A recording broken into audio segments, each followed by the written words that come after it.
Hello and welcome to my YouTube channel Bappa physics.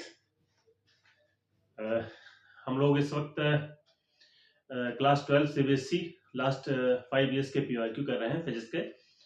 उसी series में हम लोग आगे बढ़ेंगे। इसके पहले के जो वीडियो हैं उनका लिंक मैं डाल दूंगा, आप उससे देख लीजिएगा।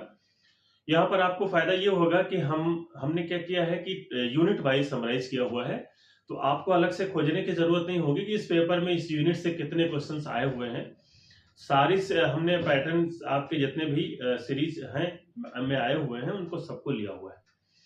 20 में जितने भी सीरीज के हैं आपके और सेट जितने भी बनाए गए थे उनके सबके 21 में तो ऑब्जेक्टिव टाइप हुआ था, फिर 22, 23, 24 के सारे सेट में जितने भी क्वेश्चंस आए हुए हैं उन सबको हमने यहाँ पर कवर किया।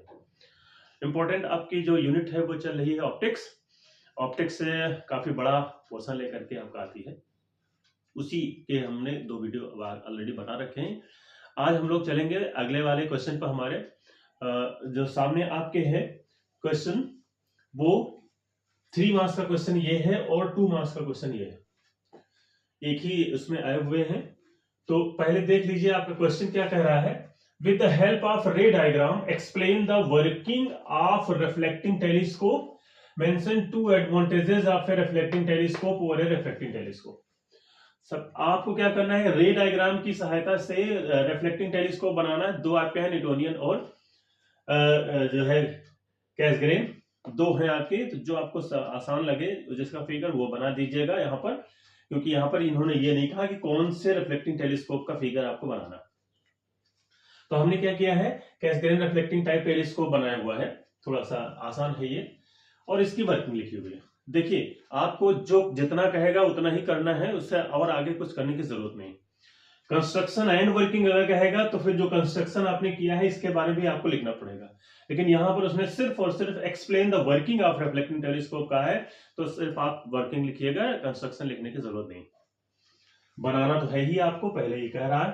तो देखिए इसमें हमारे पास एक आई पीस होती है, इसमें एक आपका पैराबोलॉइडल ऑब्जेक्टिव मिरर होता है, ये एक आपका ये सेकेंडरी यहां पर मिरर लगा हुआ है, और ये फोकस है। यहां से कहीं डिस्टेंस ऑब्जेक्ट रखा हुआ है जहां से रेज हमारी, ये जो रेज आपको ये दिख रही है, ये रेज इंसिडेंट होती हैं, इस पैराबोलॉइडल ऑब्जेक्टिव मिरर पर इंसिडेंट होती हैं। क्योंकि मिरर एज ए मिरर है ये, तो यहां से रिफ्लेक्ट होंगी रे, और रिफ्लेक्ट होने के पश्चात आपकी जो है वो आई पर मिलती हैं, ज्वाइंट होती हैं, इमर्ज होती हैं, जो कि इस होल से थोड़ा सा बाहर है। अब ये अगर हम ये आइस पीस की सहायता से देखें तो ये मिरर, ये जो रे हमको है वो यहां से आती हुई नजर आती है, और अगर इसको हम देखें तो वो यहां, यानी ये इसका फोकस हो गया, यहां पर दोनों ज्वाइंट हो रही मिल रही। तो according to the given figure the parallel rays from the distant object are reflected by the large concave mirror. ये लार्ज कॉनकेव मिरर है जिससे हमारी जो रे डिस्टेंट ऑब्जेक्ट से आ रही थी वो रिफ्लेक्ट होती है। Before these rays come to focus F, F पर जाने से पहले they are reflected by a small convex mirror and are converge to a point I. हमने कहा कि हम एक छोटा सा यहां पर सेकेंडरी कॉन्वेक्स मिरर लगा रखा है जहां से ये फर्दर रिफ्लेक्ट होती है, ठीक है। रिफ्लेक्ट होने के बाद आई पर वो कन्वर्ट हो जाती है just outside the hole. The final image at I is viewed with an eyepiece. जो यहां पर इमेज बन रही है उसको हम आई पीस की सहायता से जब देखते हैं, the first image is inverted at F with respect to distant image. First image inverted image हमको यहां पर नजर आती है, and the second image I is erect with respect to first image, और जो फर्स्ट इमेज की जो सेकेंड इमेज हमको यहां पर नजर आती है वो इरेक्ट होती है। Hence the final image is inverted with respect to the object. तो फाइनल इमेज हमारी जो बनती है यहाँ पर वो इन्वर्टेड होती है ऑब्जेक्ट के रेस्पेक्ट में। इतना सा आपको लिखना है। लैंग्वेज थोड़ा सा इधर उधर आपका हो सकता है, आपको जो इसमें नजर आता हो वही कुछ यहाँ पर लिखना होता है, जो इसकी वर्किंग। कंस्ट्रक्शन में तो एज इट इज आपको लिखना होता है कि जो कुछ आपने बनाया है वही लिखना होता है। अब हमारे पास कह रहा है मेन मेंशन 2 एडवांटेजेस, तो सिर्फ 2 एडवांटेजेस ही देने हैं आपको, ये ध्यान रखना है। तो हमने 2 एडवांटेज दिया है। इसका चूंकि लार्ज अपर्चर होता है मिरर का, due to the large aperture of the mirror used, reflecting telescope have high resolving power. जितना ज्यादा आपका ये अपर्चर होगा, ये उतना ही ज्यादा इसकी रिसॉल्विंग पावर होगी। तो इसलिए इसकी रिसॉल्विंग पावर ज्यादा होती है, क्योंकि इसका जो अपर्चर होता है, यानी ये जहां से आपका ये होल दिख रहा होगा, ये बड़ा होता है। Image formed by the reflecting telescope is brighter than reflecting telescope. जो इमेज फॉर्म होती है ये इसमें ज्यादा क्लियर होती है in comparison to reflecting telescope की उससे। तो ये दो आप दे दीजिएगा। अब दूसरा क्वेश्चन है हमारा, in the given figure radius of curvature of curved face in the plano convex lens and plano concave lens is 15 centimetre each. The refractive index of the material of the lenses is 1.5। Find the final position of the image formed. ये figure आपको इतना दिया गया होगा, इसमें यहां से यहां तक का, इधर का, ये एक आपका प्लेनो कॉन्वेक्स लेंस दिया गया है, एक आपका प्लेनो कॉन्केव लेंस दिया गया है। दोनों के बीच की डिस्टेंस भी यहाँ पर 20 दिखाई गई है, और ये कह रहे हैं इन दोनों का जो रेडियस ऑफ कर्वेचर है वो है 15 सेंटीमीटर ईच। तो रिफ्रैक्टिव इंडेक्स दिया है और रेडियस ऑफ कर्वेचर दिया गया है आपको, तो आप लेंस फॉर्मूले से फोकल लेंथ निकाल सकते हैं। तो देखिए भाई, प्लेनो कॉन्वेक्स लेंस के लिए mu equals to 1.5, R2 infinity, R1 15 centimetre. By the lens formula 1/f equals to mu minus 1 1/R1 minus 1/R2। इससे जब आप वैल्यू निकालोगे तो f की वैल्यू आ जाएगी 30 सेंटीमीटर। प्लेनो कॉन्केव लेंस के लिए हमारा जो इसका R1 था वो इसका R2 हो जाएगा, जो इसका R2 है वो इसका R1 हो जाएगा। तो लेंस फॉर्मूले से हम जब इसको यूज करेंगे इसमें, तो ये आपका -30 सेंटीमीटर आ जाएगा। यानी पैरेलल रेज क्या होती है, इंसिडेंट होती है ऑन प्लेनो कॉन्वेक्स लेंस, ये आपको दिख रही हैं। It will form an image at A distance of 30 centimetre, जो कि फोकस हमारा 30 सेंटीमीटर आया हुआ है। Which is the object of plano concave lens. तो जो 30 सेंटीमीटर पर इसकी जो इमेज फॉर्म होगी वो इसका ऑब्जेक्ट हो जाएगा कॉन्केव के लिए। So object distance u distance आपकी हो जाएगी u इक्वल्स टू 30 माइनस 20। ये हमारे पास 20 इसमें दिया गया है, 30 हमारी फोकल लेंथ आ गई है उसकी, यानी फोकस जहां पर बन रहा है वो 30 सेंटीमीटर है। यहां से इसका फोकस इसका ऑब्जेक्ट हो जाएगा। तो हमने क्या किया, 30 माइनस 20 कर दिया, यानी 10 सेंटीमीटर पर हमारा ऑब्जेक्ट इससे हो जाएगा। तो आप देख लीजिए, लेंस फॉर्मूला हम यूज कर लेंगे 1/f2 equals to 1/v2 minus 1/u2। 2 इसके लिए यूज कर रहे हैं कॉन्केव के लिए।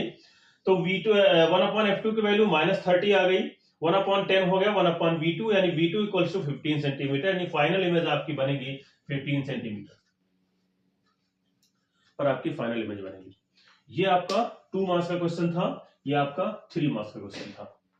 चलिए अब आगे देख लेते हैं आगे वाले क्वेश्चन। चलिए अगला क्वेश्चन अपना हम देख लेते हैं। हमारा ये क्वेश्चन जो है वो 3 मार्क्स का क्वेश्चन आपका आया हुआ है। देख लीजिए, define critical angle for A given pair of media and total internal reflection. दो चीजें आपको डिफाइन करनी है, critical angle for A given pair of media and total internal reflection, and obtain the relation between critical angle and refractive index. और आपको critical angle और refractive index के बीच में रिलेशन को भी फाइंड आउट करना है।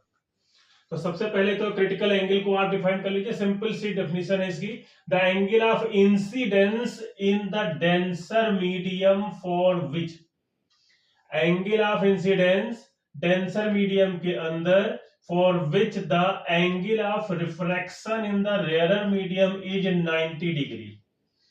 यानी जब आपका एंगल ऑफ इंसिडेंस इसी डेंसर मीडियम में, वो एंगल डेंसर मीडियम में आप लेंगे जिस पर रेयरर मीडियम में जो आपका एंगल ऑफ रिफ्रैक्शन है वो 90 डिग्री हो जाए, वो होता है क्रिटिकल एंगल।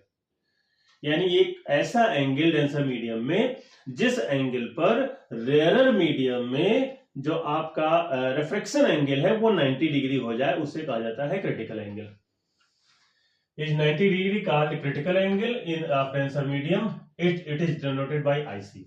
अब टोटल इंटरनल रिफ्लेक्शन, अब देखिए when angle of incidence is greater than the critical angle for a ray travelling from denser to rarer medium. अगर दो मीडियम हमने ले रखे हैं, डेंसर, रेयरर और डेंसर का, तो यदि आपका एंगल ऑफ इंसिडेंस ग्रेटर हो जाए क्रिटिकल एंगल से, तो आपकी जो रे है वो reflected back into the same medium without any loss of intensity. Angle of incidence critical angle से अगर ग्रेटर हो जाएगा तो आपकी जो रे है वो रिफ्लेक्टेड बैक हो जाएगी सेम मीडियम में आपका, उसे कहा जाता है total internal reflection. Relation between critical angle and refractive index, एक हमने यहां पर आपके समझने के लिए क्रिटिकल एंगल बना रखा है। ये रेयरर मीडियम है, ये डेंसर मीडियम है। यहां से रे ऑफ इंसिडेंस इस पर जो है वो टकराती है, ये दोनों का जो है वो कांटेक्ट सरफेस है, और इससे आपकी जो रे है वो इसके पैरेलल हो जाती है। ठीक है, तो पैरेलल होने के बाद एंगल ऑफ रिफ्रैक्शन आपका 90 डिग्री आप कह सकते हैं। तो ये आपका आईसी है और ये 90 डिग्री रिफ्रैक्शन एंगल। तो according to Snell's law sin i upon sin r equals to 2μ1, formula हमको पता है ये। ठीक है, इसको आप 1 अपॉन 1μ2 लिख सकते हैं। 1 एयर का है इसलिए इसको हम ऊपर वाला जो पूर्णांक उसको when i equals to ic r equals to 90 degree, ये हमने क्रिटिकल एंगल वाली कंडीशन लगा दी कि जब यदि आपका angle of incidence and critical angle के इक्वल है, ठीक है, तो और उस कंडीशन में यदि आपका रिफ्रैक्शन एंगल 90 डिग्री हो जाए तो ये क्रिटिकल एंगल कहलाता है। तो I equals to IC, R equals to 90 degree, हमने ये कंडीशन लगा दी। तो 1μ2 equals to 1 upon sin IC। अब अगर हम रेयरर मीडियम को यहाँ पर एयर मान लें तो एयर के लिए μ1 की वैल्यू तो 1 हो जाएगी, μ2 की वैल्यू μ हम नाम मान लेते हैं डेंसर मीडियम। तो μ equals to 1 upon sin IC, ये आपका रिलेशन होता है, relation between angle critical angle and refractive index. अब आ जाते हैं इसके अगले क्वेश्चन पर। 5 मार्क्स का क्वेश्चन आपका अगला है, स्टेट हाइगेंस प्रिंसिपल। सबसे पहले आपको स्टेटमेंट देना है या डिफाइन करना है हाइगेंस प्रिंसिपल को। With the help of diagram how a plane wave reflected from a surface, hence verify the law of reflection. ये करना है आपको, और फिर इसी के साथ है, ये 3 मार्क्स का होना चाहिए मुझे लगता है। A concave mirror of focal length 12 cm forms a 3 times magnified virtual image of an object. Find the distance of the object from the mirror. ये तुम्हारा न्यूमेरिकल है बार, तो इसको देख लीजिए। पहले तो हाइगेंस प्रिंसिपल आपका क्या होता है, every point on a wave front can be considered as a source of secondary wavelet. किसी भी दिए गए वेव फ्रंट, हिंदी में कहते हैं इसको तरंगाग्र, का प्रत्येक पॉइंट जो होता है एक लाइट सोर्स के तरीके से बिहेव करता है। सेकेंडरी वेवलेट्स उनको कहा जाता है, द्वितीय तरंगिकाओं के तरीके से बिहेव करता है। विच प्रोपेगेट इन ऑल डायरेक्शन, सभी डायरेक्शंस में हमारा जो है वो, ये हम मान लेते हैं कि ये हमारा अगर वेव फ्रंट है तो इसका प्रत्येक जो पॉइंट होगा वो एक लाइट सोर्स की तरीके से, या यहां से जो रेज निकलेंगी हमारी वो सेकेंडरी वेवलेट्स कहलाती है, द्वितीय तरंगाओं। और एक और वेव फ्रंट बनाएंगे और फिर इस वेव फ्रंट पे आपके इस तरीके से निकलेगा। The new wave front is then formed by the superposition of the secondary waves. ये जो न्यू वेव फ्रंट आपका तैयार होगा वो इन जो वेवलेट्स हैं हमारी सेकेंडरी, इनके सुपरपोजिशन के फलस्वरूप ही तैयार होगा। तो ये आपका दूसरा इसमें कह रहा है, with the help of diagram how a plane wave reflected from a surface, hence verify the law of reflection। ये आपको करना है। तो हमने क्या किया, यहां पर एक रिफ्लेक्टिंग सरफेस मान ली mn, जिस पर इंसिडेंट हो रहा है वेव फ्रंट, और रिफ्लेक्टेड बैक अलोंग CE और अलोंग AE।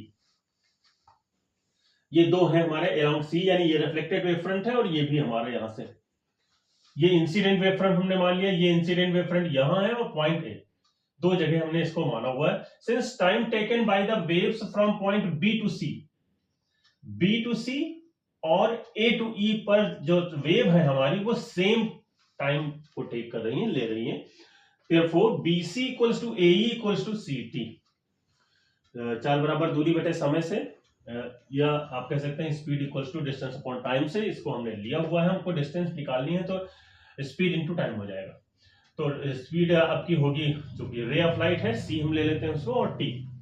तो इन ट्राइंगल एबीसी, अब आप देखिएगा ध्यान से, ट्राइंगल ए बी सी यानी ये वाला ट्राइंगल, एंड ट्राइंगल ए सी यानी ये वाला ट्राइंगल, ये दोनों का एंगल ई और एंगल बी जो है वो 90 डिग्री है। ठीक है, ये भी कह सकते हैं कि एंगल एईसी और एंगल एबीसी दोनों 90 डिग्री हम दोनों इक्वल हो जाएंगे हमारे। तो ए इक्वल्स टू बीसी हो जाएगा, ए इक्वल्स टू बीसी हो जाएगा। तो अगर ए इक्वल्स टू बीसी हो गया तो ये आपके इक्विलेटरल ट्राइंगल हो जाएंगे। ठीक है, triangle ABC is equivalent to triangle, similar कह सकते हैं आप, दोनों बराबर हो जाएंगे हमारे, एक जैसे हो जाएंगे। Hence angle BAC equals to angle ECA, BAC और ईसीए ये एंगल भी हमारे इक्वल हो जाएंगे। तो ये एंगल इक्वल हो जाएंगे तो angle I equals to angle R हो जाएगा, और that is angle of incidence equals to angle of reflection. ये है हमारा, इसको बताना था आपको। दूसरा क्वेश्चन देख लीजिए, एक concave mirror of focal length 12 centimetre लिख लिया हमने, 12 सेंटीमीटर कॉनकेव मिरर माइनस लिखेंगे, फॉर्म से 3 times magnified virtual image of an object, we find the distance of the object from the mirror. m equals to 3 magnified image हमारी 3 times दी गई है, m equals to minus V upon U होता है, या ये कह सकते हैं v equals to minus 3 you दिया गया, आप इसको डायरेक्ट भी यहां से लिख सकते हैं, कोई दिक्कत नहीं। लेंस फॉर्मूला यूज कर लीजिए, 1 upon f equals to 1 upon u plus 1 upon v।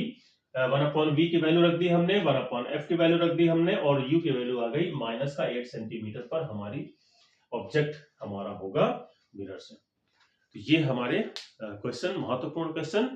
अगले क्वेश्चन हम नेक्स्ट वीडियो में